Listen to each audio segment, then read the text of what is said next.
아는 기자, 아자 정치부 노은지 차장 나왔습니다. 자, 노 차장이 대통령에게 질문한 것, 오늘 기자회견장에서요. 이준석 전 대표와의 갈등 문제예요. 대통령이 답변을 보면 좀 피해간 느낌도 드는데요. 민생 챙기느라 정치인 발언을 챙길 기회가 없었다. 준비된 답변이겠죠?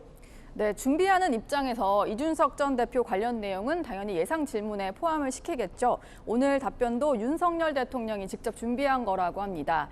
지금까지 대통령실의 입장은 이 전 대표 공격에 대응하지 않겠다는 건데요. 윤 대통령 역시 그런 차원에서 평가 자체를 안 하고 비켜간 것으로 보입니다. 자, 이 대통령 발언을 받아친 이준석 전 대표의 발언이 상당히 의미심장해 보이던데요. 네, 오늘 법원에 출석을 하면서 윤 대통령의 말을 그대로 인용했는데 차례대로 들어보시죠. 민생 안정과 국민의 안전에 매진을 하다 보니 다른 정치인들께서 어떠한 정치적 그 발언을 하셨는지 제가 제대로 챙길 기회도 없고 좀 당내 민주주의에 대한 그런 고민을 많이 하다 보니 대통령께서 사실 어떤 말씀을 하셨는지 제대로 챙기지는 못했습니다. 불경스럽게도. 불경스럽게도 여기에 좀 뼈가 있어 보이네요. 네. 자, 오늘요. 김건희 여사에 대한 질문은 안 나왔습니다.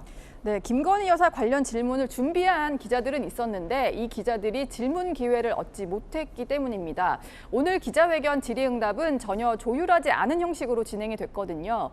사전에 주제도 질문자도 정하지 않았기 때문에 김건희 여사 질문이 나오지 않았다 이렇게 보시면 됩니다. 그래서 시청자분도 좀 궁금해하시는 것 같아요. 질문이 어떻게 선정이 됐는지요? 보니까 대변인이 질문할 기자를 고르던데 예전엔 대통령이 직접 골랐던 기억도 나거든요.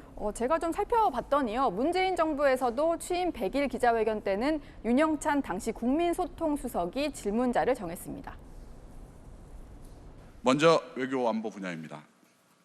질의하실 기자분 손 들어주십시오. 예, 뉴스 기자.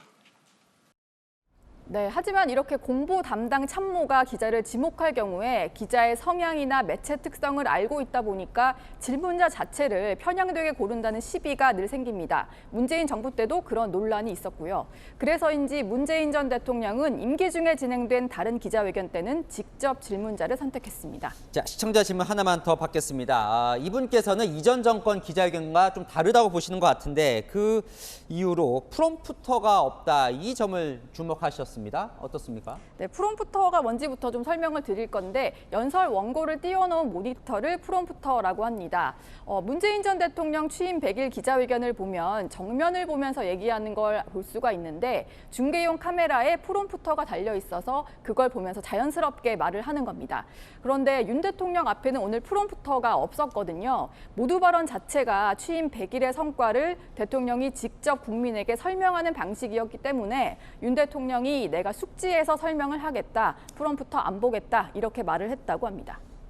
오늘 기자회견 중에 눈에 띄는 장면이 하나 있었는데 대변인이 기자회견을 이제 끝내려고 하니까 대통령이 앞서 나온 질문에 추가 답변을 했어요. 네, 어떤 장면인지부터 좀 보셔야 할 것 같은데 바로 이 장면입니다. 지금까지 함께 잠깐만. 아까 그 산업 현장에서의 불법행위에 예. 대해서 법과 원칙만 가지고는 네. 어렵지 않느냐는 질문이 계셨는데 이 노동시장 양극화 문제에 대해서 근본적으로 고민하고 거기에 대한 대안을 함께 만들어 나가는 것이 중요하다고 생각합니다. 노조 파업 문제를 해결할 때 법과 원칙 외에 다른 보관이 있냐 이 질문에 대해서 추가로 답변을 한 겁니다. 파업에 대한 대응이 강경 일변도라는 지적이 나올 수가 있으니까 노동자 입장에서도 살펴보겠다는 점을 강조한 겁니다. 네, 오늘 기자들이 지지율 떨어지는 부분을 계속해서 질문을 하던데 100일 지지율 어떻게 나왔습니까? 오늘 조사 결과가 나온 두 곳의 결과를 좀 모아봤는데 긍정평가가 30.2%, 29.5%로 비슷한 수준입니다. 특히 한국리서치 조사에서는 지난 대선 때 윤 대통령에게 투표했다고 답한 유권자 가운데 40% 가까이가 부정평가로 돌아서면서 지지층 이탈 현상이 나타났습니다. 역대 대통령 취임 100일 지지율 중에서는 이명박 전 대통령의 21%에 이어서 두 번째로 낮은 수치입니다. 자, 이제 노 차장은 쭉 대통령실을 취재를 해왔으니까요. 오늘 이제 100일 기자회견 통해서 대통령이 이런 구상을 갖고 있다. 어떤 부분에 주목을 해야 할까요? 일단 오늘 윤 대통령은 시작도 방향도 목표도 국민이라면서 국민의 숨소리 하나 놓치지 않고 한치도 국민의 뜻을 벗어나지 않겠다, 이렇게 여러 번 국민을 강조했습니다. 그러면서 대통령실 내부에 어떤 문제가 있는지 짚어보는 작업을 벌써 시작했다, 이렇게 말했거든요. 정치적 국면 전환용 물갈이는 하지 않기로 한 만큼 참모들이 제 역할을 하고 있는지 살펴서 역할 재조정을 할 것 같은데요. 예를 들어서 새로운 직책을 만들어 새 인물을 투입하거나 일부 참모에게 다른 역할을 주는 식의 개편이 이루어질 걸로 보입니다. 네, 후속 조치도 잘 취재를 해주시죠. 아는 기자 노은지 차장이었습니다.